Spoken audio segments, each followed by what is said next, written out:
Subscribe करिए हमारे channel target UP TET CTET को और बेल आइकन को दबाइए। हेलो फ्रेंड्स, मैं रेनू स्वागत करती हूँ आप सभी भावी अध्यापक एवं अध्यापिकाओं का आपके अपने channel target UP TET CTET में। दोस्तों, हम लोगों ने संस्कृत विषय के सिलेबस को पूरा देख लिया था, अच्छे से समझ लिया था, पढ़ लिया था। अब हम संस्कृत विषय के हर एक टॉपिक को अच्छे से विस्तार पूर्वक पढ़ेंगे और हर एक चैप्टर को बहुत ही अच्छे से पढ़ के क्लियर करेंगे। एक एक चीज मैं आपको डिफाइन करके बताऊंगी, कहीं भी किसी प्रकार की आपको कोई दिक्कत ही नहीं होगी। अगर आपने संस्कृत अच्छे से पढ़ लिया है तो दोस्तों यहाँ पर मैं आपको बताना चाहती हूँ कि अगर ये चीजें आपने अच्छे से पढ़ ली संस्कृत की, तो यही सब चीजें आपको यूपी टेट में काम आएंगी, सुपर टेट में काम आएंगी। तो आज जो आप पढ़ रहे हो, जो आप नोट बना रहे हो, ये आपके आगे भी काम आएंगे। तो आप लोग पढ़ते रहिए, अच्छे से नोट्स बनाते रहिए और संस्कृत विषय को बहुत ही इंटरेस्टिंग तरीके से मैं आपको पढ़ाऊंगी और बहुत ही आसान भी आपको लगेगा। बस केवल आपको अच्छे से समझना है, संस्कृत विषय को भी समय देना है, क्योंकि ये विषय आपको दोस्तों मैं बता दूं कि यूपी टेट में तो ये विषय पूरा 30 नंबर का होता ही है, जो भी संस्कृत लेता है। और दूसरी चीज, सुपर टेट में 10 नंबर का आता ही है, आपको वो 10 क्वेश्चन करने ही होते हैं। तो इसलिए आप संस्कृत विषय को हर हाल में अच्छे से पढ़िए ताकि आपको आगे कोई प्रॉब्लम ना हो। तो दोस्तों चलिए स्टार्ट करते हैं। हम सबसे पहले संस्कृत में हम पढ़ते हैं माहेश्वर सूत्रों के विषय में। क्यों हम माहेश्वर सूत्र के विषय में पढ़ते हैं, आखिर में रीजन क्या है? तो इसका रीजन ये है कि माहेश्वर सूत्र जो है ये संस्कृत वर्णमाला इसी से बनी हुई है। ठीक है, पाणिनि ने दिया था इसे, महर्षि पाणिनि ने दिया था। माहेश्वर सूत्र टोटल 14 होते हैं, याद रखिएगा, कभी कभी एग्जाम में यही पूछ लिया है कि कितने होते हैं, तो 14 होते हैं।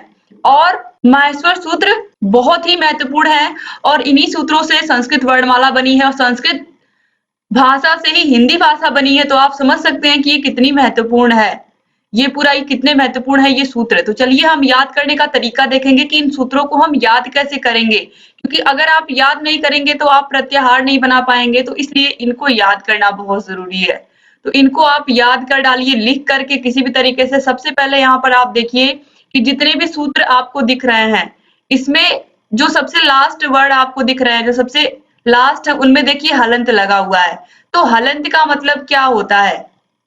हलंत का मतलब जैसे हम आधा च लिखते हैं, आधा क लिखते हैं, इस तरीके से हम लिखते हैं। लेकिन अगर हमें इस तरीके से हम ना लिख करके बल्कि हम इस तरीके से लिखें, च के नीचे हलंत लगा दें, क के नीचे हलंत लगा दें, तो ये क्या हो गया? ये भी आधा ही माना जाता है। तो जिन भी वर्डों के नीचे हलंत लगा होता है, ये वर्ड आधे माने जाते हैं। तो ये चीज आप में से मैक्सिमम लोगों को पता भी रही होगी, अगर नहीं पता थी तो याद रखिएगा, जिस भी वर्ण के नीचे हलंत लग गया है उसका मतलब है कि ये वर्ण पूरा नहीं है, क्या है? आधा है। अब देखिए इसके बाद, अब जितने भी लास्ट वर्ड आपको दिख रहे हैं इस सूत्र में, 14 सूत्र में, सब में आप लास्ट वाले वर्ड में हलंत दिख रहा होगा, ये याद रखना है आपको। बाकी और किसी भी वर्ड के नीचे आपको हलंत नहीं दिखेगा, केवल लास्ट वर्ड जो है उनके नीचे हलंत लगेगा। अब इसको याद कैसे करना है? देखिए, इसको आपको एक सुर में याद करना है ताकि आपको याद रहे और भूले ना। देखिए इस तरीके से आपको याद करना है इसको। अयुड़, रीलरिक, एओंग, एओच, हैवरट, लंग, इयम गणनम, झवई, घटदस, जब गटदस, खफ छठत चटतव, कपय, सससर, हल। आप आधा आधा करके याद करिए या 3-3 याद करिए, तभी भी आसानी से याद होगा। अयुड़, लीडिक, एओच, इस तरीके से अयुड़, लीडिक, एओंग, एओच। यहाँ आप ध्यान दीजिए, यहाँ ए ओ है और यहाँ पर क्या है? अ औ है। तो ये बातें आपको याद रखनी है क्योंकि यहाँ पर आपको सभी वर्ण मिल जाएंगे। तो फिर से देखिए, अयुड़, रीलरिक, एओंग, एओच, हैवरट, लंग, इयम गणनम। अब इयम गणनम में आप देखिए, इया है, म है, अंगा, अड़ा, नामा, जितने भी लास्ट वर्ण है, यानी कि किसी भी वर्ग का जो 5वां वर्ड है, आपको सभी यहाँ पर मिल जाएंगे। आप देखिए यहाँ पे अंगा दिया हुआ है, का वर्ग का लास्ट वर्ड, इया दिया हुआ है, चा वर्ग का लास्ट वर्ड, अड़ा दिया हुआ है, टा वर्ग का लास्ट वर्ड, यानी कि का, ख, ग, घ, अंगा, चा, छ, ज, झ, इया। तो ये लास्ट वर्ड है, इयम गणनम में आ जाते हैं। फिर झवई, फिर गड़धश, फिर जब गड़दस, फिर है खफ छठत चटतव, कपय, सससर, हल। इस तरीके से आपको याद करना है। एक बार फिर से मैं पढ़ दे रही हूँ कैसे आपको इसको स्वर में याद करना है। दोस्तों मैं आपको बताऊं कि स्कूल में सबसे पहले जब भी संस्कृत पढ़ाई जाती थी तो हम लोगों को सबसे पहले संस्कृत के यही 14 सूत्र याद कराए जाते थे। और इसी तरीके से अयुड़, रीलिक, एओंग, एओच, हैवरट, लंग, इयम गणनम झबई घटदस जब घटदस कफ छठत चटतव कपय सससर हल। और इसको लिख करके जब आप याद करोगे तब आप एक एक अक्षर को अच्छे से याद कर पाओगे। अयुड़ रिलरिक एओंग अयौच हैवरट लंग इयम गणनम झबई घटदस जब घटदस खफ छठत चटतव कपय सससर हल। इस तरीके से आपको इसको याद करना है। इस तरीके से जब आप याद कर लोगे इसको तो आप कोई भी प्रत्याहार बहुत ही आसानी से बनाओगे। अब प्रत्याहार कैसे बनाना है ये भी मैं आपको बता दे रही हूँ। याद कैसे करना है ये आपको समझ में आ गया होगा कि आपको इसको एक धुन की तरह बना करके इसको आपको जितनी बार हो सके आप जितनी बार प्रैक्टिस करके इसको याद कर पाए उतना ही अच्छा है। ये याद करना बहुत जरूरी है आपके लिए, क्योंकि प्रत्याहार एग्जाम में पूछेगा तो अगर आपको सूत्र याद रहेगा तभी आप कर पाएंगे। तो अयुड़ रिलरिक एओंग एओज हैवरट लंग। एक दिन में कोशिश मत करिए याद करने की। एक दिन में आप 4 याद करिए, 5 याद करिए, फिर उसके आगे याद करिए। एक ही दिन में पूरा याद करने की जरूरत नहीं है। जो धुन मैंने बताई है बस ऐसे ही आपको करना है। फिर से एक बार ताकि आप लोगों को याद हो जाए कुछ। अयुड़ रिलरिक एओंग एओज हैवरट लंग इयम गणनम झबई घटदस जब घटदस खफ छठत चटतव कपय सससर हल। बस इस तरीके से आपको याद करना है। अब देखिए प्रत्याहार। संस्कृत वर्णमाला की उत्पत्ति माहेश्वर सूत्र से हुई है। 14 माहेश्वर सूत्रों से 42 प्रत्याहार बनते हैं। कितने प्रत्याहार बनते हैं? 42 प्रत्याहार बनते हैं। जैसे अक प्रत्याहार। अब देखिए ये अ और क, अक का मतलब क्या है? अब यहाँ आपको देखना पड़ेगा। अक, अक का मतलब है यहाँ आपको जो पहला वर्ण दिख रहा है अ, और आपको क कहाँ दिख रहा है? क के नीचे हलन यहाँ दिख रहा है। तो आपको क्या करना है, जब भी आपसे अक प्रत्याहार पूछेगा, अक प्रत्याहार अगर पूछा तो हमें कुछ नहीं करना है, बस जो हलंत वाले वर्ण है उनको छोड़ देना है। तो हलंत किसके नीचे है? अड़ा के नीचे, इसको छोड़ देना है। क के नीचे इसको छोड़ देना। बचा कौन? अ ई उ री री। तो बस यही हो गए अक प्रत्याहार के वर्ण। अक के अंतर्गत कौन कौन आया? अ ई उ री री। समझ गए होंगे आप लोग कि केवल और केवल हमें क्या करना है, जो हलंत वाले वर्ण है उन्हें छोड़ देना है, बाकी सबको ले लेना है। तो किसको किसको हमने लिया? अ ई उ री री को। तो बस यही बन गए अक प्रत्याहार के अंतर्गत आने वाले वर्ण अ ई उ री और री। यहाँ पर देखिए नीचे आपको यही वर्ण लिखे हुए यहाँ पर मिलेंगे। देखिए अ ई उ री री वर्ण आते हैं किसके अंतर्गत? अक प्रत्याहार के अंतर्गत। और यहाँ पर देखिए ड़ और क को हलंत वर्ण होने के कारण प्रत्याहार में नहीं गिना जाना है, यानी कि इन्हें हमें क्या करना है? छोड़ देना है। तो अण को और क को हमने क्या किया? छोड़ दिया। तो इस तरीके से आपको समझ में आ गया होगा कि कैसे। अब यहाँ पर मान लीजिए अच प्रत्याहार पूछ लेता है। अगर अच प्रत्याहार पूछ लिया तो हमें कैसे बनाना है, देखिए वो भी मैं आपको बता दे रही हूं।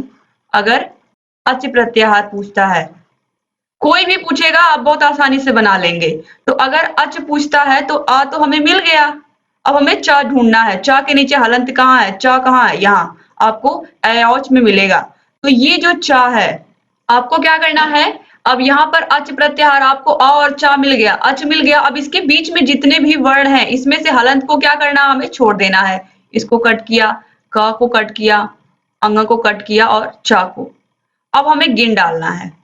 अब देखिए अच के अंतर्गत कौन कौन आया, ध्यान से आप लोग देखिएगा। अच प्रत्याहार के अंतर्गत अ, सबसे पहला वर्ड लेना है हमें। जो अ लिखा हुआ है इसको तो उतारना ही है। अ, फिर ई, फिर उसके बाद उ, फिर री, फिर री, उसके बाद फिर ए, फिर उसके बाद ओ, फिर उसके बाद ऐ और औ।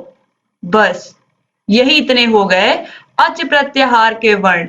हमें बस यही याद रखना है कि जो पहला वर्ड दिया है अच में, तो आ को तो हमें रखना है। जो भी जिनके भी नीचे हलंत नहीं लगा है उन सबको रखना है, जिनके नीचे हलंत लगा है उन्हें हमें छोड़ देना है। और ये हम तभी बना पाएंगे जब हमको ये फॉर्मूला याद होगा। तो आप इस तरीके से याद करिए। अगर आपको पूरा एक साथ नहीं याद हो रहा है तो आप आधा आधा करके या 3-3 करके रोज प्रैक्टिस करिए याद करने की, क्योंकि माहेश्वर सूत्र बहुत महत्वपूर्ण है संस्कृत वर्णमाला के लिए। तो आपको अच बनाना भी समझ में आ गया। अब इसके बाद दोस्तों देखिए आगे भी ढेर सारे एग्जाम्पल भी मैंने लिए हैं, तो वो भी मैं आपको समझा देती हूँ। यहाँ पर आप देखिए अक प्रत्याहार तो आपने देख ही लिया, अभी मैंने आपको बताया है अ ई उ रील री आते हैं। इसके बाद अच प्रत्याहार भी आपने देख लिया, इसमें अ ई उ री ए ओ ऐ औ ये आते हैं। अब इसके बाद इक प्रत्याहार, चलिए हम देखते हैं इक प्रत्याहार देखते हैं। तो ई कहाँ है, आप ढूंढिए ई कहाँ है। ई आपको यहाँ मिल गया, ई मिल गया तो ई को तो हमें लेना ही है, ई को हमें क्या करना है, लेना ही है। अब इसके बाद हमें देखना है, ई हमें मिल गया तो हम ई लिख लेते हैं, इसके बाद क लिख लेते हैं। अब हमें देखना है ई और क कहाँ है। तो ई तो मिल गया, क कहाँ है, क आपको यहाँ मिला।